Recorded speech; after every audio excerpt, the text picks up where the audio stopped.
Hello, everyone. Welcome to The Real with Rini. I'm Rini. In today's video, I just want to provide you my impressions on the Naziah Harris story. I know many of you are very familiar with this story. It's about a young 13-year-old young girl who went missing last January and is presumed to be deceased, unalived by a male grown man who was sexually abusing her for several months. But before I get started, I just want to say that what's said in this video is alleged, my opinion, and for entertainment purposes only. This won't be long. I just want to offer my impressions, and I know everybody is doing that on YouTube. I'm very saddened by this story. I'm very upset, and I feel that this could have been prevented. This young child and other children that were in that home were basically let down. They were failed by grown adults. They were failed by the school. They were failed by even society.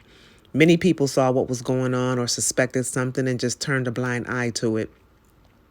This young lady, this poor young girl, was a young girl who had a hard life. I mean, her mom was on drugs. Her grandmother adopted her. Her father passed away, was never really in her life. Therefore, she didn't know what love felt like or what it felt like to be loved and embraced by, parents and by family members, because she was tossed and turned around and left on her own to fend for herself and basically handed to the wolf.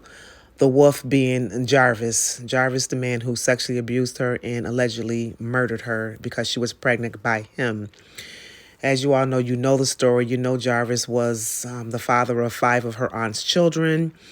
And I'm quite sure that the aunt knew what was going on because Jarvis was at the house. What outrages me is the fact that this man told you his background. He told you that he was a sexual predator. And you still, because you were thirsty, low self-esteem, allowed this man to be around your kids and your nephews. It's just crazy.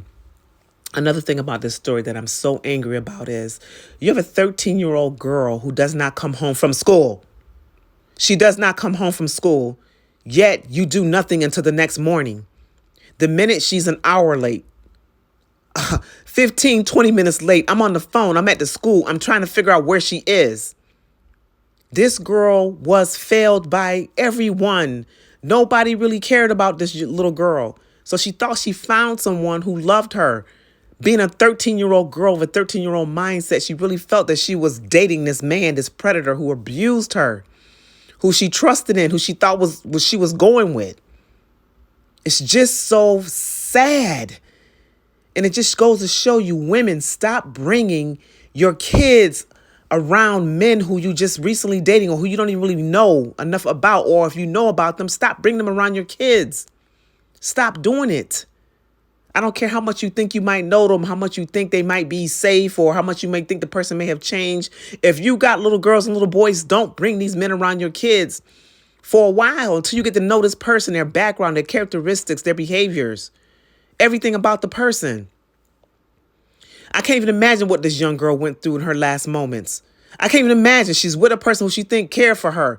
Yet he turned on her and basically, who knows the horror that she felt and devastation and how afraid she was for someone that she loved. And then basically they turned around and harmed her. The struggle that she probably went through in her last moments just saddens my heart.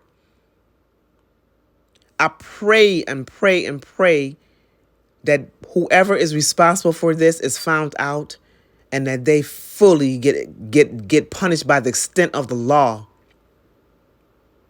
This didn't have to happen. If you pay closer attention to what's around you, if you stop being thirsty because you want a man so bad you allow these people around your kids, it makes no sense. The grandmother, none of these people show remorse. That's another thing that got me so upset. The grandmom up there, this child and the aunt, they had no remorse about this little girl. None. The only one that showed remorse is Jarvis's sister. This is so sad. This little girl around 2 grown men. He inviting two kids to his shop to so-called clean. 2 little innocent little girls that you raping. Sick bastard. I hope he gets everything that's coming his way. And I pray and pray and pray that this young little girl is resting in the arms of the Lord. Thank y'all for listening.